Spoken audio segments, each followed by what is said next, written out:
I was very pleased with their performance, but more importantly, I was just pleased with how they responded all year, because the only way to get to that great performance at the end is to really have great leadership from the start in September. And we had a lot of bumps in the road along the way, a lot of things that could have diverted them from their main goal, which was to win at the end of the year. And so while celebrating that end of year performance was fantastic, it really came down to each individual who stepped up in her own right to swim her best and dive as well as she could to get us to that end. And it was overcoming a lot of individual sort of obstacles and like I said, team bumps in the road to unite everybody together. It kept making them stronger, and so they operated all as one at that last meet. Every year, I think our teams always have a very good work ethic. They get in, they work hard, they're focused. And again, I just keep coming back to senior leadership. The difference, I think, between this year and maybe some other years in the past is that the work was just as hard, but it was for the seniors to keep them sort of on task when the natural inclination perhaps is to maybe not push quite as hard at the end of a set. I mean, the workouts are designed as they're designed, but it really takes individuals pushing through to get that extra little bit out of every practice. And the seniors, the juniors, they really held one another accountable. We had a great sophomore class that kept on fighting and kept holding the standard. They're very fast and they held the bar high.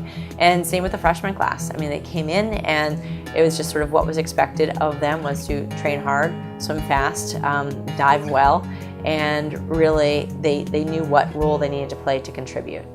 I don't think that there was any one point this season. In years past, there has been a turning point where there's a meet or there's something that's happened. This year, there really wasn't. We started with the first meet of the season and we lost to Columbia, and Columbia did a great job. It was a fun meet. We just came up short. I think we set 5 school records, and we had some great swims for that early time in the season, but we were humbled, and that's not a bad thing. We continued on. I think we set pool records at every pool we competed in. We got down to Texas, and the meet was just not quite as we had hoped. Fell in a difficult time during reading period. Everybody had papers due, and as much as you try to separate your academics from the swimming, they are linked together. And when they're staying up and finishing papers and trying to swim fast at the same time, you're not necessarily going to get great results. So I think they learned from that. I think they knew what they needed to do coming out of that. And so when we approached the Ivy Championship at the end, everybody made sure that their work was done. Everything was sort of put aside, and they were able to really focus on the championship. I do think the teams always get closer when we bond over the training trip.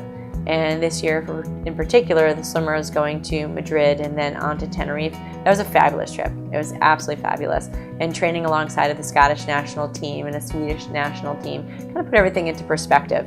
And the divers had a great crew going down to Puerto Rico, and they had some great practices down there. So when you return from your winter trip, a lot of times the month of January there's the focus on swimming and diving, and everybody gets to relax, catch up on their sleep, and really gel as a team. And I think all that adversity that we had faced sort of early season, we had some injuries, we had some losses, and being able to come back then and really pull together, I think they showed the resilience in all of them. And going into HYP, which was our last dual meet, I think it really started to come together, where it wasn't about what times they were swimming. It's just about who gets their hand on the wall first. And that was our goal all year long, is to get your hand on the wall first. Our swimmers and divers are very close. I think that's very unique on any team. But we do have 6 divers this year, and I think we'll have 7 next year. And they're incredibly close, not only with each other, but with the swimmers too. And I think that's very unique, and we are truly a swimming and diving team.